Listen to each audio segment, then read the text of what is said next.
Hey y'all, thanks for checking out this video. I thought I'd do a quick demo of my new amp. This is a recreation of a Brownface Vibrolux circuit, the 6G11 circuit that Jim Nicholson did for me at Little Dawg Amps. So I'm really digging this amp. I know that tone is surely subjective to the music you play and the sound that you like, how much hearing damage you have acquired over the years of playing guitar. But the tone that this amp gets is really great for me and the tone that I was really looking for. So I thought I'd share it with you and you can come up with your own opinion. A little bit about the gear I'm using. This is a Fender Special Edition Ash Telecaster. It's got Seymour Duncan pickups. I put the Bigsby on it myself after I had it for a few years. It is made in Korea. It's just a really cool guitar. I didn't pay much for it, but it doesn't matter because I really love it. It's got bird's eye maple on the fretboard, and it's just a really bright guitar in general. So I dig it, you know, especially with the maple board and stuff. But this is a rattlesnake cable. I've been using Hank's cables for several years, and I really love them. They're just better than all the other cables I tried. So if you're looking for a cable, make sure you go check out Hank Donovan at Rattlesnake Cables. I'm using a Beta 57 mic, just slightly off center. I feel like it captures the tone of the amp the best. And that's going into an Apogee Duet and then into Logic, and I'm not going to mess with the sound in post-production or anything, no EQ or anything like that. I'm just going to gain it up to Unity gain and post it in the video. Alright, a few specs on the amp. This is a Mather cabinet. It's actually a deluxe reverb chassis that Jim retrofitted into a Vibrolux circuit. It has an Eminence red, white, and blue speaker in it. I think it's a, I hope I'm saying this right, it's a high bower output transformer. And just the standard tone caps and stuff that Jim uses. So yeah, we'll get into some tones here.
Alright, so the thing I love about this amp is it has all that mid-range there. I've played a lot of Blackface amps and I like the way they sound, but for some band context, the little bit of scoop mids doesn't get you heard very well, so that's what I was looking for in this guy. It's just a little more punch in the mid-range.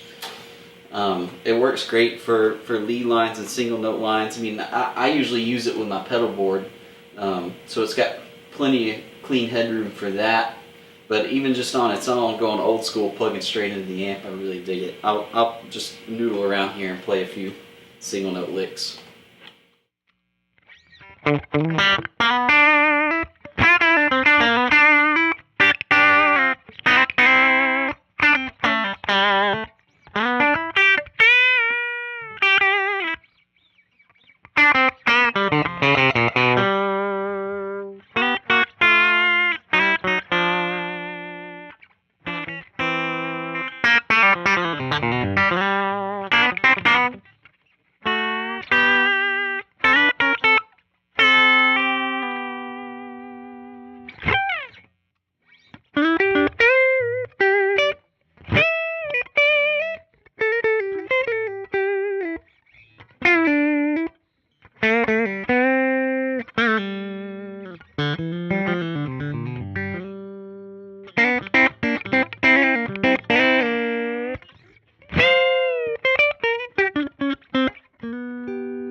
so that's the bright channel.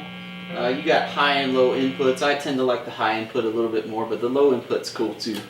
I'll let you hear a little bit on the normal channel, and you can see the settings I'm using there as well. It's definitely a little more compressed, not quite as bright as it would suggest. The whole EQ of it though is slightly different, but it's still cool, especially with a really bright guitar like this.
Okay, I'm gonna hop on over to the low gain side of the normal channel. Tweak my settings a little bit here and play some Jazzier Tones. Add in a little bit of the tremolo. The tremolo, or vibrato in Leo's terms, sounds just great on this amp.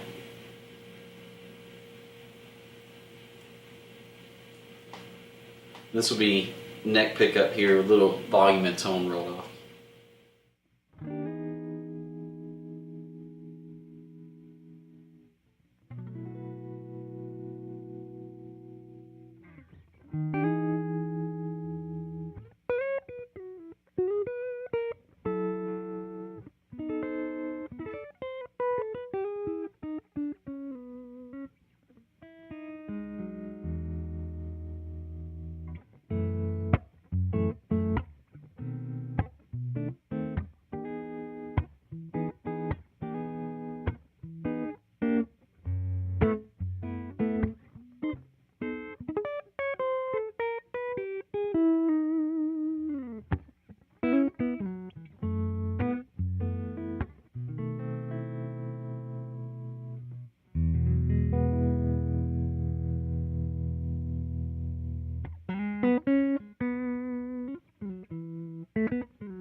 So there you go. I mean, I could keep going through.